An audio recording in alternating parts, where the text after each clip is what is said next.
नमस्कार, जनवार्तामध्ये आपल्या सगळ्यांचं स्वागत. घेऊया मागील आठवड्यातील ठळक घडामोडींचा आढावा. पंडित भीमसेन जोशी कलादालनाचे उद्घाटन मुख्यमंत्री पृथ्वीराज चव्हाण यांच्या हस्ते करण्यात आले. हा कार्यक्रम सहकार नगरमधील कै वसंतराव बागुल उद्यानात आयोजित करण्यात आला. यावेळी पंडित भीमसेन जोशी कलादालनामधील पंडितजींच्या भिंतीवरील पुतळ्याचे अनावरण तसेच प्रदर्शनासाठी तयार करण्यात आलेल्या कलादालनाचे आणि सूर्यकांत मांढरे कलादालनाचेही उद्घाटन करण्यात आले. या प्रसंगी मुख्यमंत्री पृथ्वीराज चव्हाण, उपमुख्यमंत्री अजित पवार, आमदार उल्हास पवार, विरोधी पक्षनेते आबा बागुल, महापौर मोहनसिंग राजपाल, उपमहापौर प्रसन्न जगताप, म्हाडाचे अध्यक्ष अंकुश काकडे, मनसेचे पक्षनेते रवींद्र धंगेकर, शिक्षण मंडळ अध्यक्षा संगीता तिवारी यांच्यासह अनेक मान्यवर उपस्थित होते. यावेळी बोलताना मुख्यमंत्री चव्हाण म्हणाले, भीमसेन जोशींनी आपल्या पहाडी आवाजाने रसिकांना मंत्रमुग्ध केले. संतवाणीच्या गायनाला उंचीवर नेऊन ठेवले. परदेशातही त्यांनी आपली कला सादर करून रसिकांची मने जिंकली. मिले सूर मेरा तुम्हारा या पंडितजीच्या गाण्याने घराघरात आणि देशवासियांच्या हृदयात घर केले. या कलादालनाच्या उपक्रमाचे अनुकरण इतर महापालिकांनीही करावे. अशा प्रकारे सांस्कृतिक वारसा जपावा असेही त्यांनी सांगितले. परंतु त्याचबरोबर गेल्या शासनामध्ये, गेल्या सरकारमध्ये सहकार मंत्री सन्माननीय श्री हर्षवर्धन पाटील हे सांस्कृतिक कार्य मंत्री असताना देखील त्याचवेळी पंडितजींच्या नावानं शिष्यवृत्ती देण्याचा एक निर्णय जवळजवळ झाला होता. तो घोषित होऊ शकला नव्हता, जाहीर झाला नव्हता. मी या ठिकाणी आज जाहीर करतो की तो निर्णय आम्ही त्यातला सगळे तांत्रिक आम्ही पूर्ण करू. पंडितजींच्या स्मृतीप्रित्यर्थ एक स्कॉलरशिप, शिष्यवृत्ती शास्त्रीय संगीताकरता महाराष्ट्र शासनातर्फे सुरू केली जाईल. सांस्कृतिक मंत्री हर्षवर्धन पाटील म्हणाले, पंडितजींच्या वतीने मी भारतरत्न पुरस्काराचा स्वीकार केला आणि त्यांना तो पुरस्कार पुण्यात आणून दिला. तो क्षण माझ्या मनात कोरलेला आहे असेही ते म्हणाले. आबा बागुल म्हणाले, या कलादालनाच्या देखभालीसाठी टेंडर न काढता कलाकारांची समिती नेमून त्यांना याच्या देखभालीची जबाबदारी देण्यात यावी अशी विनंती मुख्यमंत्र्यांना केली आहे. तसेच पंडितजींच्या नावाने टपाल तिकीट चालू करावे असेही त्यांनी सांगितले. यावेळी महापौर मोहनसिंग राजपाल, आमदार उल्हास पवार यांनीही आपले मनोगत व्यक्त केले. कार्यक्रमाचे सूत्रसंचालन सुधीर गाडगीळ यांनी केले. दूरचित्रवाणीच्या पडद्यावरचं त्यांचं मिले सूर मेरा तुम्हारा या गाण्यानं आम्हाला वृद्धांना मोहित केलं. मिले सूर मेरा तुम्हारा तो सूर बने हमारा, सूर की नदियां हर दिशा से बहे सागर में मिले बादलों का रूप लेकर बरसे किराणा घराण्याची गायकीची ध्वजा त्यांनी उंच फडकावर ठेवली. सुरासुरातून मन जोडली. माध्यमांवर टीका करण्याची काहींना सवयच असते, असा टोला काँग्रेसचे खासदार सुरेश कलमाडी यांनी उपमुख्यमंत्री अजित पवार यांना लगावला. नांदेड जिल्ह्यातील लिंबोटी येथे मनार धरणाच्या जलपूजनाच्या कार्यक्रमानंतर आयोजित केलेल्या शेतकरी मेळाव्यात बोलताना अजित पवार म्हणाले, पत्रकारांना दंडुके मारले पाहिजेत. मीडियावाल्यांना सवयच आहे, ते खोटे दाखवतात, खोटे लिहितात. छोटा पूर आला असला तरी गावभर पूर आल्याचे सांगतात, असे वक्तव्य त्यांनी केले. या संदर्भात वारजे माळवडीत एका भूमिपूजनाच्या समारंभानंतर खासदार सुरेश कलमाडी म्हणाले, माध्यमावर टीका करण्याची काहींना सवयच असते. आपल्यावर टीका होताना टीकाकाराचे मतपरिवर्तन करण्याची ही तयारी हवी, पण माध्यमांवर अशा प्रकारे टीका करणे योग्य नाही आणि तसे कोणी करता कामा नये अशा शब्दात त्यांनी अजित पवारांना टोला लगावला. या घटनेचा राज्यभर सर्वच श्रमिक पत्रकार संघाच्या वतीने तीव्र निषेध व्यक्त होत आहे. अजित पवारांनी याबाबत माफी मागावी अशी मागणीही केली जात आहे. फ्रीडम ऑफ द प्रेस हा फार महत्वाचा विषय आहे आणि ते राहायला पाहिजे. तुम्ही पाहिलं की माझ्यावरच सगळे मीडिया अगोदर सुद्धा काय बोलत होते आणि मग आता काय बोलतात, पण तरी सुद्धा मी कधी असं रिॲक्ट केलं नाही. आपल्या लोकांचं मत असतं, ते कसं समजा कोणी काय वेगळं बोलत आहे कसं त्यांचं मतपरिवर्तन करता येईल याच्याकडे आम्ही विचार करतो, पण असं बोलता कामा नये. पण आता काही लोक कायम असे करत असतात, त्यांना कसं थांबवणार. भारतीय जनगणना 2011च्या दुसऱ्या टप्प्याला सुरुवात झाली. दुसऱ्या फेरीतील प्रत्यक्ष लोकसंख्या गणना करण्यात येणार असून प्रत्येक कुटुंबाचे कुटुंबपत्र भरण्यात येणार आहे. पुण्याचे प्रथम नागरिक महापौर मोहनसिंग राजपाल यांच्या जनगणनेपासून या दुसऱ्या टप्प्याला सुरुवात करण्यात आली. लोकसंख्या गणना पत्रकामध्ये 29 कॉलमचा समावेश असून अपंगत्व, मनोविकार आणि महिलांचे प्रजनन यावर भर देण्यात आलेला आहे. या जनगणनेच्या कामी 1118 पर्यवेक्षक आणि 6378 प्रगणक यांची नेमणूक करण्यात आली आहे. यामध्ये पुण्यातील सर्व शाळांमधील शिक्षक, सरकारी आणि निमसरकारी कार्यालयातील कर्मचारी, पुणे विद्यापीठातील कर्मचारी, बँकांमधील कर्मचारी आदींचा समावेश आहे. ही जनगणना 5 मार्च पर्यंत चालणार आहे. दरम्यान पहिल्या टप्प्याची जनगणना 1 एप्रिलला सुरू झाली होती. त्यावेळीही पुण्याचे प्रथम नागरिक म्हणून महापौर राजपाल यांच्या घरापासूनच सुरुवात झाली होती. फरक फक्त एवढाच होता की त्यावेळी पालकमंत्री अजित पवार हे त्यांच्या समवेत होते आणि ही जनगणना त्यांच्या ऑफिसमध्ये झाली. तर आजची जनगणना महापौरांच्या प्रत्यक्ष घरात आणि कुटुंबियांसमवेत झाली. या जनगणनेला नागरिकांनी सहकार्य करावे असे आवाहनही यावेळी महापौरांनी केले. आज भारतातील दुसऱ्या जनगणनेच्या टप्प्याचं काम आज सुरू झालंय 9/2 पासून आणि तो जवळजवळ 5 मार्च पर्यंत चालू राहणार आहे. आणि ह्या जनगणनेमध्ये लोकांनी सहकार्य करावं, कारण ही जनगणना एक प्रकारे देशभक्तीचं कार्य आहे आणि 362 प्रगणक नेमलेले आहेत आणि अत्यंत चांगलं काम पुणे महानगरपालिका सरकार यांच्या माध्यमातून या जनगणनेच्या संदर्भात होत आहे, जेणेकरून येणाऱ्या काळामध्ये लोकांना त्या चांगल्यापैकी उपलब्ध करून राज्य सरकारकडून, केंद्र सरकारकडून किंवा मनपाच्या सेवेतून तर ह्या जनगणनेद्वारे त्याची माहिती व्यवस्थित घेता येईल, जेणेकरून प्रत्येक नागरिकाला त्याची एक चांगली काय करायला आवश्यकता आहे एक चांगलं जनगणनेच्या द्वारे लोकांना आपण हे करू शकतो.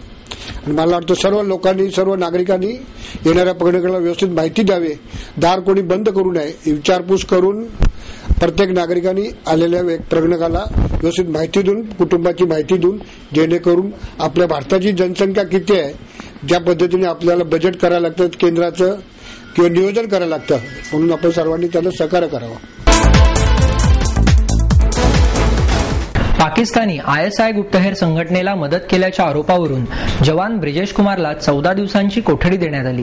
पाकिस्तानातील ISI या गुप्तहेर संघटनेला मदत केल्याच्या आरोपावरून अटक करण्यात आलेला ब्रिजेश कुमार विक्रमसिंह वय 26 राहणार southern command signal unit Ghorpadi आतापर्यंत ज्या ठिकाणी नोकरीस होता त्या ठिकाणी पोलिसांनी तपास सुरू केला आहे.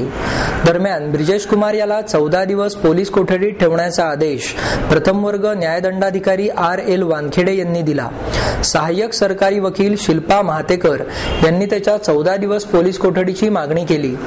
अगरवाल याच्याकडील हस्तगत केलेल्या कागदपत्रांच्या व्यतिरिक्त काही कागदपत्रे ब्रिजेश कुमारने दिली आहेत का, तसेच ब्रिजेश कुमार पाकिस्तानामधील काहींच्या संपर्कात आहे का, त्यासाठी त्याने वेगवेगळ्या कंपनीची सिम कार्ड वापरले असल्याचेही निष्पन्नात झाले आहे.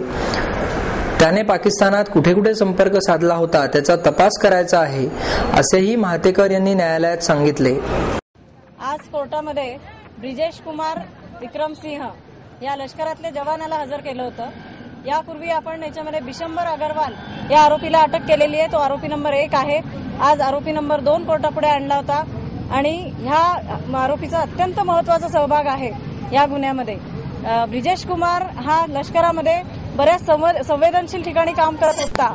2006 सालापासून तो लष्करामध्ये भरती झालेला आहे आणि ही जी कागदपत्र अगरवालकडे आपल्याला मिळालेली आहेत ही सगळी गोपनीय कागदपत्र, हाताने तयार केलेले नकाशे, मिलिटरी ऑफिसर्सचे फोन नंबर्स, त्यांचे पत्ते, ही सगळी माहिती ह्या ब्रिजेश कुमारनी त्याला दिलेली होती आणि ही माहिती आणखी तिसरे त्रयस्थ कुठल्या इस्माला किंवा मे बी पाकिस्तानच्या हस्तकाला देण्यासाठी हा अलंकार टॉकीजपाशी आलेला होता आणि त्यावेळी आपण आरोपी नंबर 1 पकडला होता.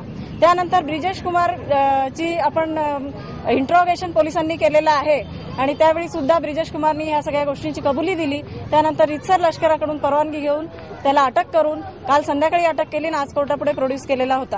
त्यानंतर ह्या ब्रिजेश कुमारकडे आपल्याला बऱ्याच मुद्द्यांवर तपास करायचा आहे. त्यामध्ये महत्वाचा मुद्दा म्हणजे ह्या व्यतिरिक्त आणखी काही कागदपत्र त्यांनी दिलेली आहेत का. दुसरी गोष्ट, ह्या ब्रिजेश कुमारचे मोबाईल कॉल्स जर आपण तपासले तर यांनी बरेच वेळा पाकिस्तानात फोन केलेले आहेत, पाकिस्तानातून याच्या मोबाईल्सवर फोन आलेले आहेत, बरीचशी सिम कार्ड यांनी बदललेली आहेत, काही आता ऍक्टिव्हेट आहेत, काही सिम कार्ड डिऍक्टिव्हेट झालेली आहेत. पण ती सिम कार्ड त्याची माहिती घेऊन त्या कंपन्यांकडून त्याची माहिती घ्यायची आहे की कॉल्स नक्की कुठे कुठे केले गेलेत, कोणाकडून आलेत. ह्याची एकूण 4 बँक खाती आहेत. त्या 4 बँक खात्यांवरती म्हणजे आतापर्यंत आपल्या तपासात निष्पन्न झाली आहे, त्या बँक खात्यांवर मोठ्या प्रमाणात आर्थिक उलाढाल झालेली आहे. आता हा लष्करात काम करणारा साधा जवान, सॅलरीड पर्सन, ह्याच्याकडे एवढ्या मोठ्या अमाऊंट त्याच्या बँकांमध्ये कुठून जमा झाल्या, कोणी जमा केल्या, या बाबतीत सुद्धा पोलिसांना तपास करायचा आहे. या व्यतिरिक्त आणखी काही डॉक्युमेंट्स दिली आहेत का, ह्याच्यामध्ये आणखी मोठं रॅकेट असणार आहे. कदाचित ISIचे एजंट हस्तक ह्याच्यामध्ये असतील, तर या बाबतीत हे साथीदार कोण आहेत, त्यांची नावं, पत्ते हे सगळे ह्या आरोपीच्या माहितीत आहे आणि त्यामुळे त्याचा पर्सनल प्रेझेन्स आपल्याला आवश्यक होता आणि त्याची पोलीस कस्टडी आपण मागितली होती. या व्यतिरिक्त ह्या ब्रिजेश कुमार आणि जो आरोपी नंबर 1 अगरवाल पकडला आहे, हे हरियाणा मूळचे हरियाणा, उत्तर प्रदेश वगैरे इकडचे आहेत. तिथे पोलिसांची तपास पथकं गेलेली आहेत, तिथे त्यांचे नातेवाईक, परिचित यांच्याकडे चौकशी चालू आहे. तिथून ची पथकं आल्यानंतर त्यांच्याकडून काय इन्फॉर्मेशन आपल्याला माहिती उपलब्ध होईल त्यानुसार आपल्याला ह्या आरोपीकडे त्या मुद्द्यांवर आपल्याला तपास करायचा आहे. शिवसेनेच्या वतीने आयोजित गणेशोत्सव स्पर्धेचा पारितोषिक वितरण समारंभ शिवसेनेच्या पुणे जिल्हा संपर्क प्रमुख आमदार नीलम गोरे यांच्या हस्ते करण्यात आला. यावेळी शहर प्रमुख नाना वाडेकर, उपप्रमुख प्रशांत बंदे, सदानंद शेट्टी, राजेंद्र शिंदे, उपनेते अॅडव्होकेट गणेश सातपुते, विभाग प्रमुख मिलिंद काची, हुजूर इनामदार अतुल गोंदकर, बाळा ओसवाल, नगरसेवक दीपक गावडे, भारतीय कामगार सेनेचे चिटणीस रघुनाथ कुचिक उपस्थित होते. मंडळाच्या वतीने राबवण्यात येणाऱ्या सामाजिक उपक्रमांना व्यासपीठ मिळण्यासाठी कायमस्वरूपी भवन आवश्यक आहे. त्यासाठी शासनाकडे पाठपुरावा करणार असल्याचे आमदार डॉक्टर नीलम गोरे यांनी सांगितले. यावेळी लिटिल चॅम्प शुभम खंडाळकर याला आमदार गोरे यांच्या हस्ते 51,000 रुपये प्रदान करण्यात आले. चल के कभी था मद्रासी, माना चल के था पंजाबी,